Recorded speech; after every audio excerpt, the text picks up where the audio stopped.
The alarm screamed through the Europa Station research lab. Dr. Alan Carter jumped, nearly dropping the ice core sample he had been studying for the past 3 hours. His eyes burned from staring at the microscope for too long. "What now?" he muttered, placing the sample carefully into its storage unit. The station's alert system rarely activated unless something serious was happening. The overhead speakers crackled. "All research staff report to the main conference room immediately," said the calm voice of Director Wells. Alan rubbed his tired eyes and grabbed his tablet. As he stepped into the corridor, he nearly collided with Dr. Samantha Wright, the station's top language expert. "Any idea what this is about?" she asked, falling into step beside him. "Not a clue," Alan replied. "But I was just finding something strange in the deep ice samples. There are these tiny metallic fragments embedded in ice that's at least 20,000 years old." Samantha raised an eyebrow. "Natural formations?" "No way," Alan said, shaking his head. "The patterns are too regular. They look manufactured." The conference room was already packed when they arrived. The usual chatter of 30 scientists was replaced by worried silence. On the main screen was a live feed from Earth Command. The grim face of General Adams filled the display. "As you're all aware," the general began, "the war with the Varaxian Empire has not been going well. In the past month, we've lost contact with 3 more colony worlds. Our fleet is down to 7 capital ships." A collective murmur swept through the room. Alan exchanged a worried glance with Samantha. Everyone knew things were bad, but not this bad. "The Varaxians have pushed past Mars' defense line," the general continued. "We expect them to reach Earth within 2 weeks. All non-essential research stations are being evacuated." Director Wells stepped forward. "Sir, what about Europa Station? We're conducting critical research here." The general's expression didn't change. "You're to prepare for immediate evacuation. However, before you leave, we're sending Commander Nelson of the UES Horizon to retrieve any data or artifacts that might help us understand Varaxian technology better." After the meeting ended, Alan rushed back to his lab. If they were evacuating, he needed to secure his newest findings. The metallic fragments in the ice had been bothering him for weeks. They contained microscopic data patterns unlike anything in human records. Alan was so focused on collecting his samples that he didn't notice Samantha enter his lab until she spoke. "What's so important about frozen metal bits that you skipped the evacuation briefing?" Alan looked up. "These aren't just metal fragments. Look." He pulled up a scan on his screen. "They contain data. Lots of it. And it's not human in origin." Samantha moved closer, her eyes widening. "Alien data storage? Here in our solar system?" "Exactly," Alan said. "And it's been here for thousands of years, long before we had space travel. I've been trying to decode it, but the patterns are unlike anything in our databases." Samantha studied the screen. Language patterns were her specialty. "Have you tried running it through the xenolinguistic matrix?" "I don't have access to that program." She smiled and pulled out her own tablet. "Lucky for you, I do." She connected to Alan's computer and began typing rapidly. "Let's see what we've got here." Hours later, as evacuation preparations continued around them, Alan and Samantha stared at their screens in shock. "This can't be right," Samantha whispered. The translation matrix had managed to decode parts of the alien data. What they found was disturbing. The fragments contained references to Earth and humans, calling them Deathworld warriors, beings evolved on a planet so harsh that its survivors were considered dangerous by galactic standards. According to this, Alan said, scrolling through the translated text, some alien civilization visited Earth during ancient times. They were terrified by humans' ability to survive in diverse environments and our aggressive problem-solving skills. They called us the adaptive ones and the relentless, Samantha added. They considered Earth a Class 12 death world, whatever that means. The lab door slid open, startling them both. A tall man in a military uniform stepped in, his face tired but his eyes alert. The insignia on his uniform marked him as a commander. "Dr. Carter? Dr. Wright? I'm Commander Jack Nelson of the UES Horizon. I understand you have findings to share." Alan stood up quickly. Commander, we've just made a breakthrough. These ice samples contain alien data storage devices that reference humans. They're at least 20,000 years old. Nelson's expression remained neutral, but his eyes showed interest. Show me. As they explained their findings, Nelson's professional demeanor slowly gave way to amazement. So you're saying some ancient aliens visited Earth, got scared of humans, and left behind monitoring equipment in our solar system? He asked. That's our theory, Samantha confirmed. And based on these coordinates in the data, there's more alien technology hidden beneath the ice of Europa. Nelson was silent for a moment. How quickly can you locate this technology? With the right equipment, maybe a day or two, Alan estimated. The commander nodded. The evacuation has been delayed. A Varaxian scout ship was detected entering Jupiter's orbit. My ship is hiding in Europa's shadow, but we can't leave until we're sure they're gone. That gives us time to find whatever's buried here, Samantha said excitedly. Nelson's next words surprised them both. Earth Command is desperate. If there's alien tech that could help us against the Varaxians, we need it now. I've been authorized to provide whatever resources you need. 2 days later, Alan stood on the edge of a massive drill site, watching as station engineers broke through the final layer of ice. Beside him, Samantha and Commander Nelson waited anxiously. The Varaxian scout was still patrolling the Jupiter system, keeping them all trapped on Europa. Breaking through now, announced Chief Engineer Kelly over the radio. The drill stopped. Lights were lowered into the newly created shaft. Oh my God, Kelly's voice came back, filled with awe. On their portable screens, the camera feed showed a vast chamber carved into Europa's subsurface. The walls glowed with faint blue light, illuminating what appeared to be massive shipyards. Sleek vessels of unknown design sat dormant in construction cradles. Technology beyond human understanding filled the enormous space. What are we looking at? Nelson asked, his voice barely a whisper. Alan could hardly believe his eyes. The translation was right. These are containment vessels, ships designed to hold and control what they called Deathworld warriors. They built them to contain us if we ever became a threat. Samantha pointed to symbols on the nearest ship. This one is called Guardian, and if I'm reading this correctly, these ships have been waiting for thousands of years. Waiting for what? Nelson asked. The ground beneath them suddenly hummed with energy. Throughout the chamber, lights began to activate, systems powering up after millennia of dormancy. I think, Alan said slowly, they've been waiting for us. The massive chamber beneath Europa's ice hummed with energy as more systems activated. Alan, Samantha, and Commander Nelson watched in amazement as the ancient shipyard came to life around them. We need to get down there, Alan said, already, moving toward the elevator platform that the engineers had set up. Nelson grabbed his arm. Wait, we don't know if it's safe. Those ships might be our only chance against the Varaxians, Alan argued. We can't just stand here. After a moment, Nelson nodded. All right, but we go in with a security team. 10 minutes later, they descended into the chamber. Lieutenant Grace Martinez led 4 security officers, their weapons ready. The air in the chamber was surprisingly breathable, though cold. The architecture is unlike anything I've seen, Samantha whispered, studying the symbols that covered the walls. But some of these patterns match Earth's oldest writing systems. They were definitely on our planet. They approached the nearest ship, the one Samantha had identified as Guardian. It was sleek and silver, about twice the size of Earth's largest battleship. No visible engines or weapons broke its smooth lines. How do we get in? Nelson asked, walking around the vessel. As if in response to his question, a section of the hull rippled and formed an opening. Lights activated inside, creating a path. Martinez raised her weapon. Sir, this could be a trap. Or an invitation, Samantha countered. She pointed to symbols appearing above the doorway. These translate roughly to enter speakers of the ancient tongue. They recognize our language? Alan asked, surprised. Maybe they've been monitoring Earth all this time, Nelson suggested. They entered cautiously.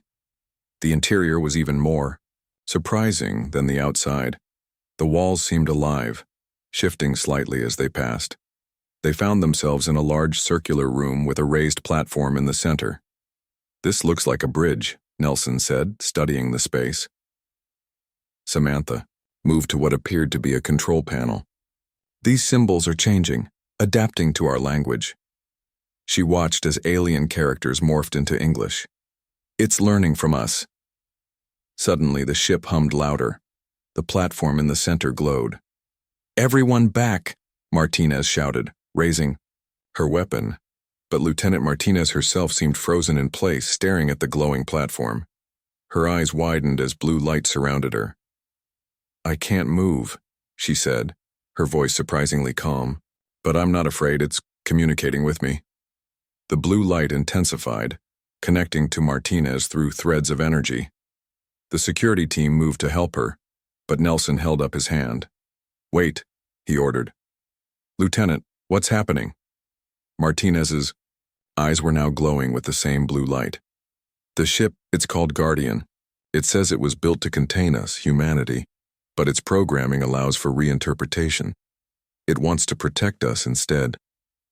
"Why you?" Alan asked. "My brain patterns match certain parameters," Martinez replied, her voice now blended with a deeper tone. "We are compatible. The progenitors designed these vessels to bond with Deathworld species if containment failed." "The progenitors?" Samantha asked. "Is that what they called themselves?" Martinez nodded slowly. "They feared our kind, humans. They saw our potential for violence and conquest. These ships were their contingency plan if we ever reached the stars." Nelson stepped forward.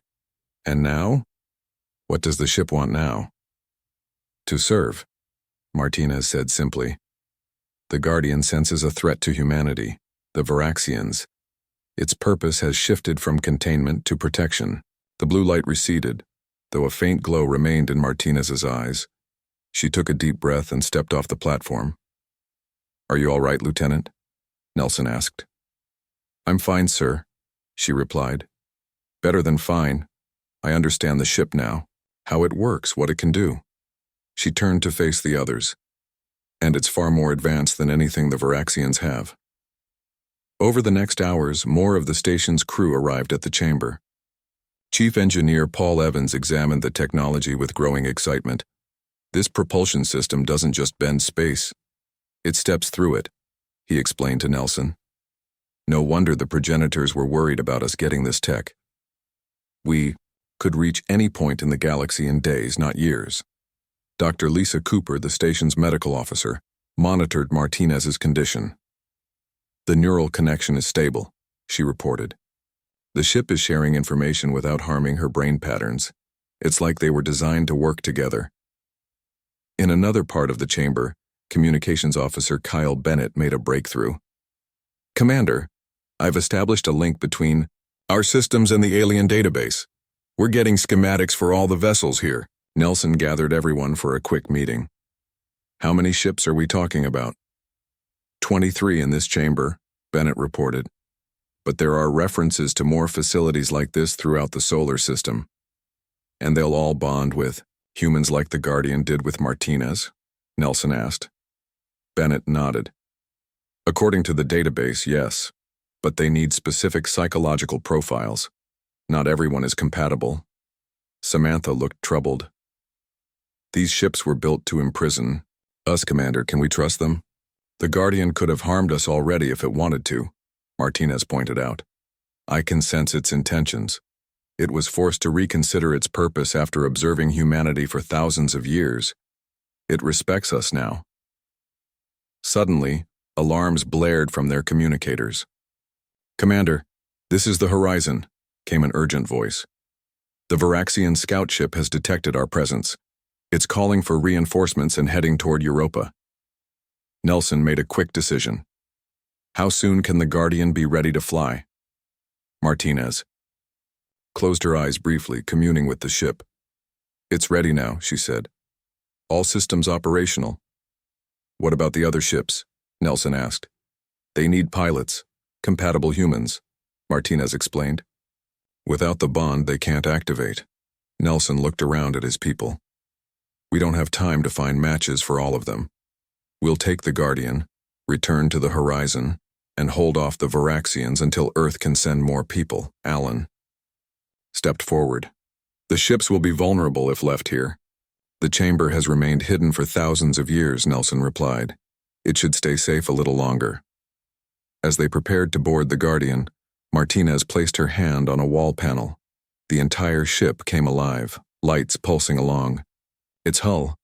It wants to share something, she said. Her eyes glowed again briefly. Commander, the Varaxian ship isn't just a scout. It's an advance force for their main fleet.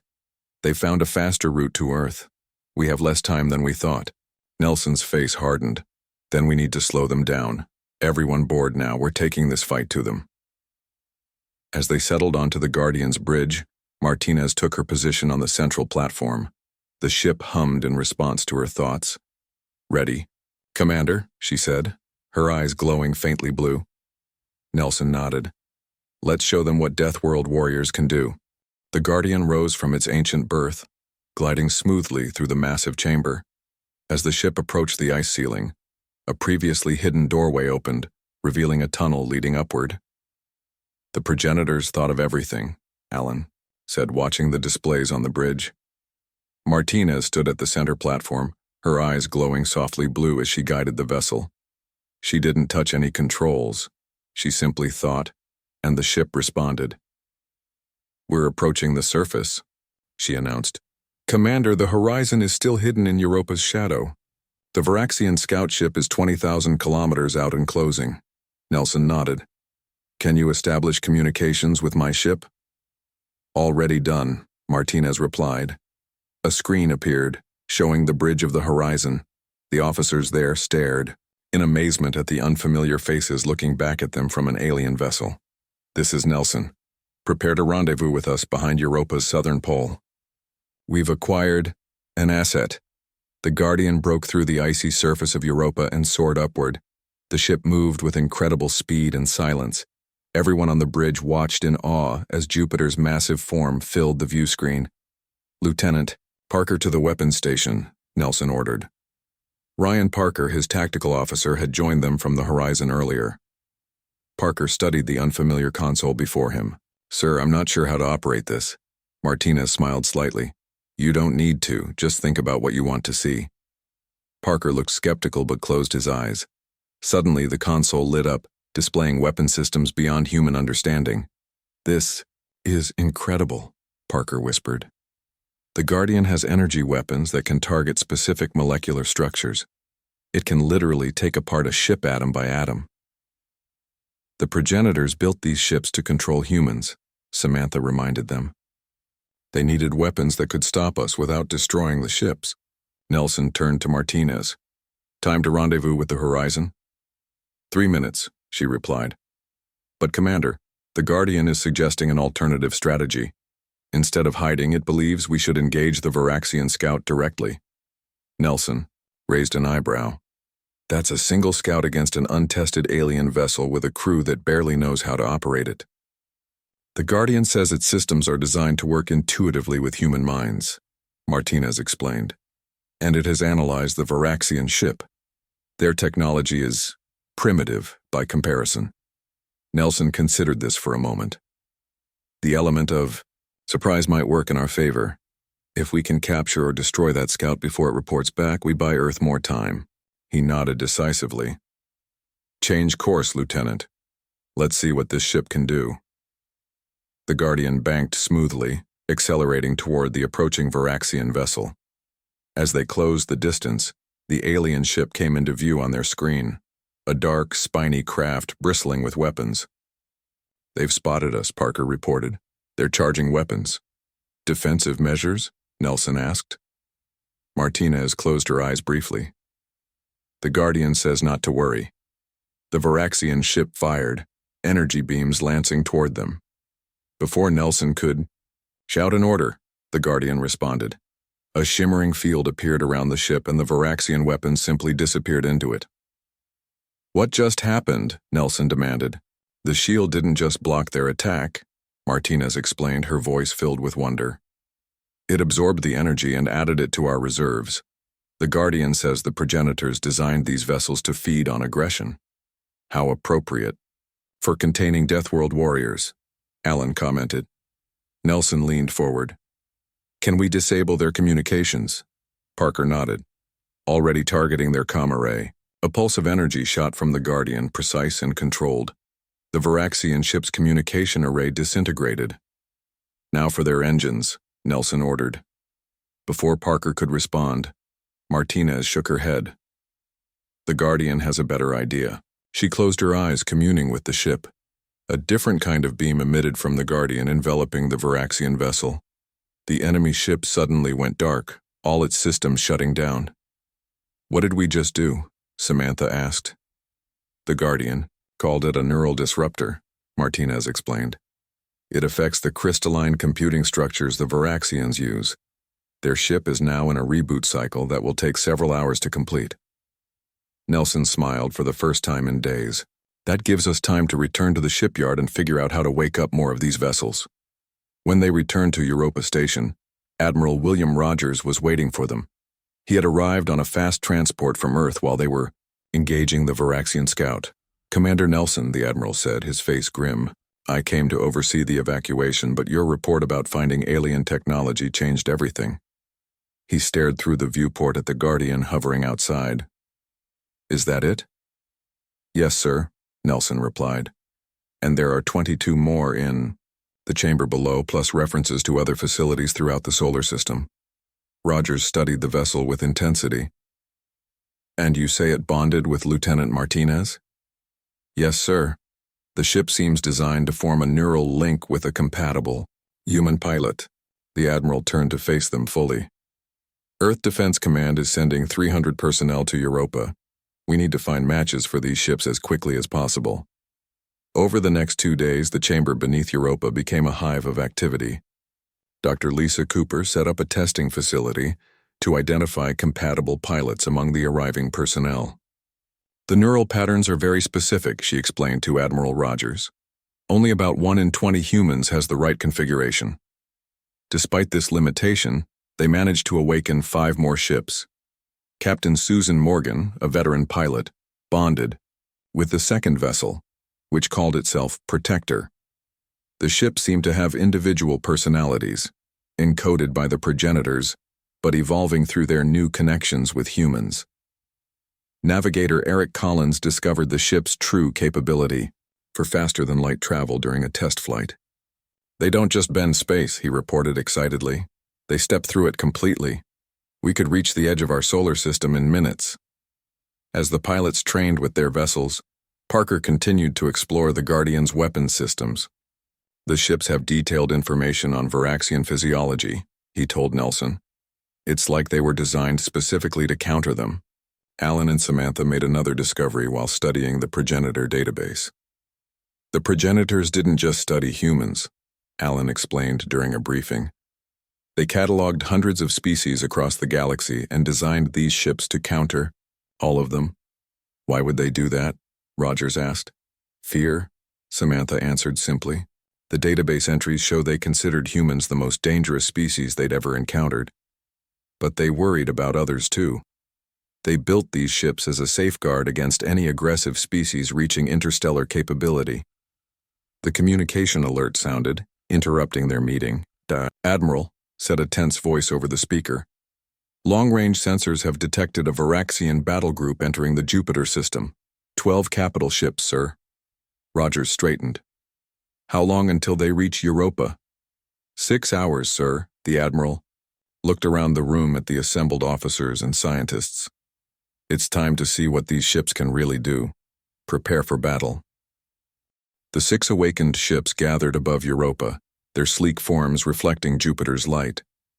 Guardian led the small fleet, with Martinez at its neural center.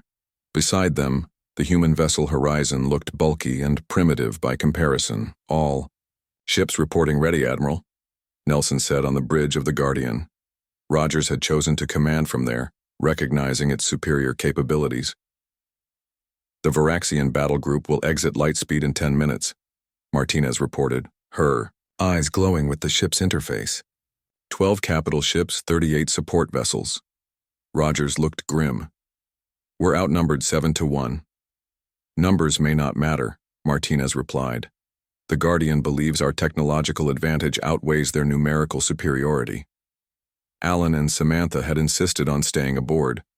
The progenitor database might contain information we'll need during the battle, Alan had argued. As they waited, Captain Susan Morgan's voice came through from the Protector. Admiral, my ship is suggesting an unusual tactic. It wants to use Jupiter's magnetic field to enhance our weapons. Rogers looked to Martinez. Is that possible? She nodded. The Guardian confirms it. These ships were designed to use environmental advantages. Then do it, Rogers ordered. Position all vessels in Jupiter's magnetosphere. The small fleet moved into position, their hulls beginning to glow with energy absorbed from the gas giant's powerful magnetic field. Energy reserves increasing by 200%, Parker reported from the weapons station. Whatever these ships are doing, it's working. Suddenly, space tore open ahead of them. The Varaxian battle group emerged, their dark vessels bristling with weapons. They've detected us, Martinez said. They're charging weapons and launching fighters. Rogers stood. All ships prepare to engage. Let's show them what Deathworld warriors can do. The Guardian surged forward, the other progenitor vessels following in perfect formation. The horizon held back, providing supporting fire from a safer distance. What followed was unlike any space battle in human history. The progenitor ships moved with impossible grace, their systems anticipating Varaxian tactics. Energy weapons flashed between the fleets. Where Varaxian beams met progenitor shields, they simply vanished, absorbed into the ancient vessels. On the Guardian's bridge, Martinez guided the ship with thought alone, her consciousness partly merged with the vessel's systems. 3 enemy vessels targeting us, she reported calmly. Intercepting, the Guardian. Spun between enemy beams, returning fire with precision. A pulse of energy struck a Varaxian cruiser, causing its systems to shut down just as the scout ships had done. Throughout the fleet, the human pilots connected with their ships in similar ways. Morgan's Protector disabled 2 enemy vessels in quick succession. Navigator Collins, piloting the vessel called Defender, created a gravity distortion that trapped 5 Varaxian fighters. Their flagship is making a run for Europa, Parker called. Out.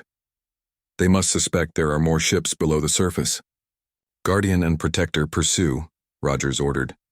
The rest of you keep the other Varaxians occupied. As they chased the Varaxian flagship, Alan studied the alien database frantically. There's something here about their command structure, he told Samantha. The progenitors studied the Varaxians thousands of years ago. Samantha leaned closer. They're hierarchical. If we can take out their flagship, the rest might retreat. They relayed this information to Rogers, who nodded. All weapons on their command vessel. The Guardian and Protector coordinated their attack, focusing their energy weapons on the flagship's engines. The massive Varaxian vessel shuddered as systems began to fail. They're sending a distress signal toward Earth, Martinez warned. More Varaxian forces are already there. Rogers's expression darkened. Can we stop that signal? Too late, Martinez replied. Wait, the Guardian is receiving a transmission from the Varaxian flagship. They're requesting to speak. A screen appeared, showing a Varaxian commander. The alien was insectoid in appearance, with compound eyes and mandibles that clicked as it spoke. Humans, the translator rendered its speech. You possess technology that is not yours. The ancient weapons are forbidden. Rogers stepped forward. We found these ships in our own solar system. They're ours by right of discovery. The Varaxians, mandibles clicked rapidly. The old ones left them as a trap. You do not understand what you have awakened. What do you mean? Alan asked, moving into view.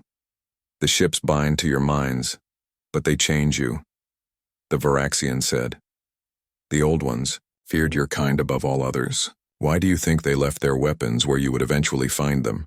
Before anyone could respond, Martinez gasped. Her eyes flared bright blue, and when she spoke, her voice had changed.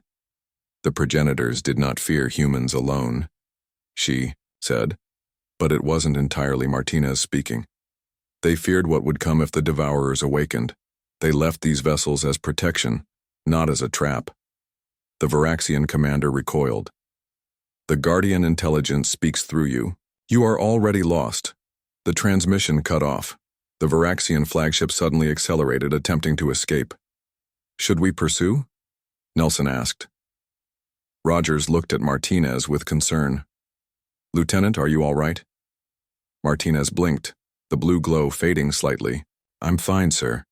The Guardian shared information with me. There's something else out there, something worse than the Varaxians. The progenitors called them the Devourers. One crisis at a time, Rogers said firmly. Let the flagship go. We need to return to Earth immediately. If there are Varaxian forces there already, our planet is in danger. After ensuring the remaining Varaxian vessels were retreating, the small fleet regrouped. Using the progenitor ship's advanced faster-than-light capabilities, they could reach Earth in hours rather than months.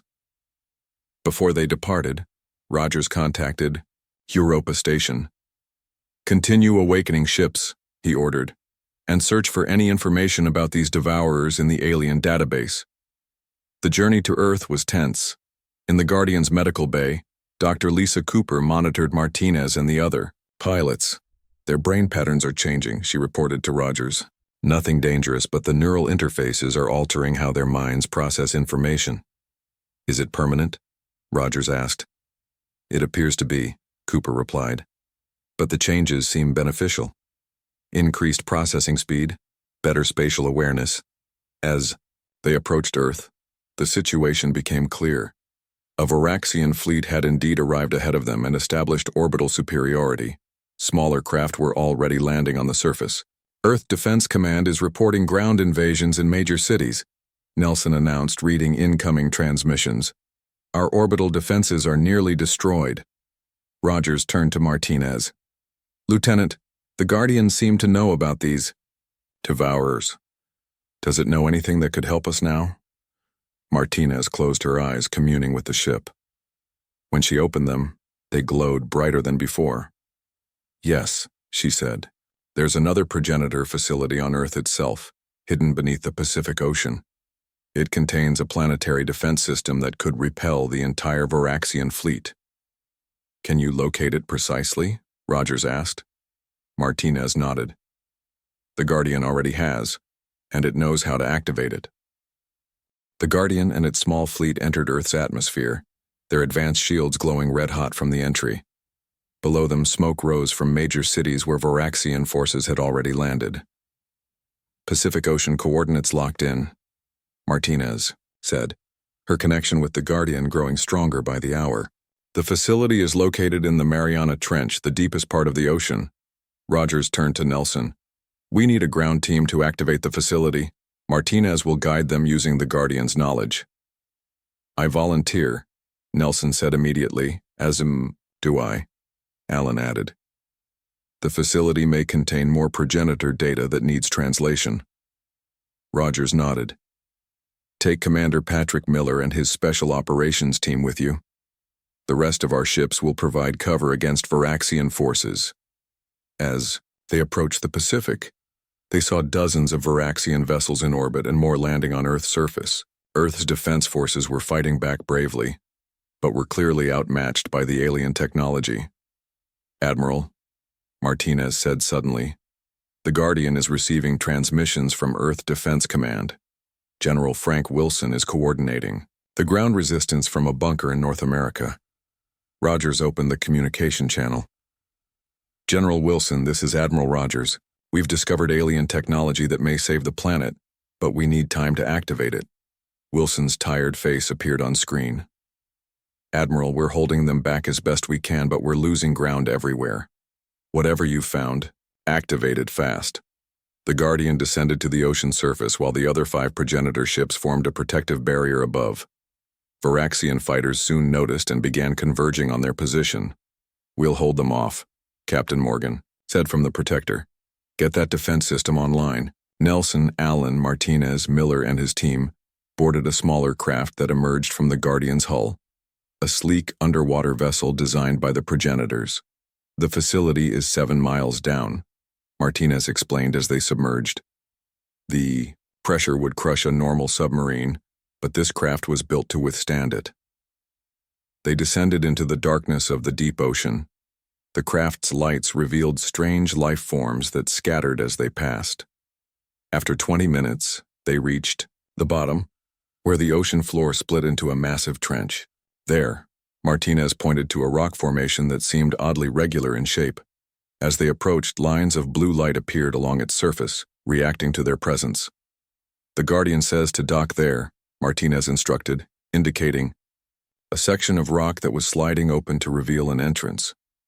Once inside, they found themselves in a massive underwater structure. Like the shipyard beneath Europa, it had been waiting for thousands of years. The air was breathable, and gravity felt normal despite the crushing ocean pressure outside.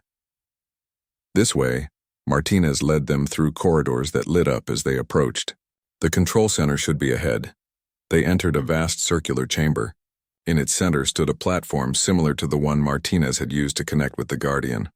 Around it were various control stations with symbols that shifted and changed as they watched. "What now?" Nelson asked. Martinez stepped onto the platform. Blue light immediately surrounded her. "The system is recognizing me through my connection with the Guardian," she explained, her eyes glowing brighter. "I can activate the defense network, but it needs additional input from a human with specific knowledge." "What kind of knowledge?" Alan asked. "Scientific and cultural understanding," Martinez replied. "The system wants to ensure humanity is unified. In this decision, it needs a human perspective that encompasses our history and potential future." Alan stepped forward. "I'm an archaeologist who studies both human and alien cultures. Will that work?"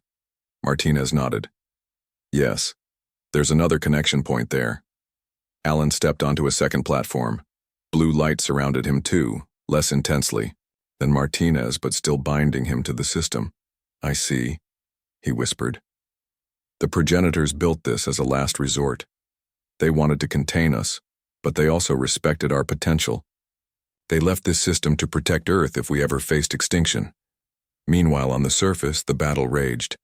The 5 progenitor ships fought valiantly against waves of Varaxian vessels, but they were vastly outnumbered. Captain Morgan's protector took heavy damage protecting the ocean area above the facility. Back in the underwater chamber, Martinez and Alan worked to activate the defense system. A holographic display of Earth appeared before them, showing Varaxian positions, as red dots swarming around the planet. "The system is charging," Martinez announced. 90%, 95. Suddenly, the entire facility shook violently.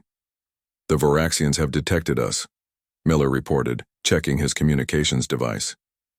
"They're using some kind of deep penetrating weapon to target this facility." "Almost there," Alan said through gritted teeth, maintaining his connection despite the disturbance. "Just a few more seconds." With a final surge of energy, the system activated. A pulse of blue light shot upward from the facility, spreading through the ocean and then into the atmosphere. As it reached orbit, it expanded into a shimmering shield that encased the entire planet. In space, Varaxian weapons fire simply disappeared as it hit the shield. Their ships could neither enter nor leave Earth's atmosphere. Those caught inside found their systems failing as the shield's energy disrupted their technology. In the facility control room, Martinez and Alan collapsed as the connections released them. Nelson helped them to their feet. "Did it work?" Alan asked weakly. Miller checked his communications again. "General Wilson reports that Varaxian forces are retreating worldwide. Their ships are falling from the sky as the shield affects their systems." Martinez smiled tiredly. "The Guardian says the shield will hold indefinitely. Earth is safe." 3 months later, humanity had begun to rebuild. The shield remained active, protecting the planet while allowing human ships to pass through. The progenitor vessels became the core of Earth's new fleet, with more ships awakened from facilities discovered throughout the solar system. In the newly established Earth Defense Headquarters, Director Diana Hill addressed the gathered leaders. "The Varaxians have withdrawn from our solar system," she announced. "But according to the progenitor database, they won't be our last challenge. The entities known as the Devourers are stirring at the edge of our galaxy. Admiral Rogers now, Commander of Earth's interstellar fleet, stood beside her. "That's why we're launching the exploration initiative. We need to understand the threat and prepare." Nelson, now promoted to captain, would lead the mission. Martinez, her bond with the Guardian stronger than ever, would be his second in command. The ship's AI had become something more than the progenitors. Intended, not a prison for Deathworld warriors, but a partner to them. As the Guardian and 5 other progenitor vessels prepared to depart, Alan and Samantha completed their analysis of the full progenitor database. "The progenitors left us these ships because they realized something important," Alan explained to the mission crew. "They feared us for our aggression and adaptability, but they came to respect us for the same qualities. They believed that only Deathworld warriors like us could stand against the Devourers." Samantha added, "They didn't leave these ships as traps. They left them as gifts, hoping we would use them better than they could." As the small fleet departed Earth, Martinez stood on the Guardian's bridge. The neural connection had changed her, giving her insights and abilities beyond normal human capacity. But she remained human at her core, adaptable, resilient, determined. A Deathworld warrior, just as the progenitors had feared and respected. "Course set for the Galactic Rim," she reported to Nelson. "The Guardian believes we'll find answers there." Nelson nodded. "Then that's where we'll go. The ancient Deathworld. Warriors are taking to the stars at last." Behind them, Earth grew smaller in the view screen, protected by the progenitor shield. Ahead lay the unknown, new worlds, new civilizations, and perhaps new allies against the darkness approaching from the edge of the galaxy. Humanity's ships were truly reborn, not as prisons, but as vessels of exploration and protection. The journey had only begun.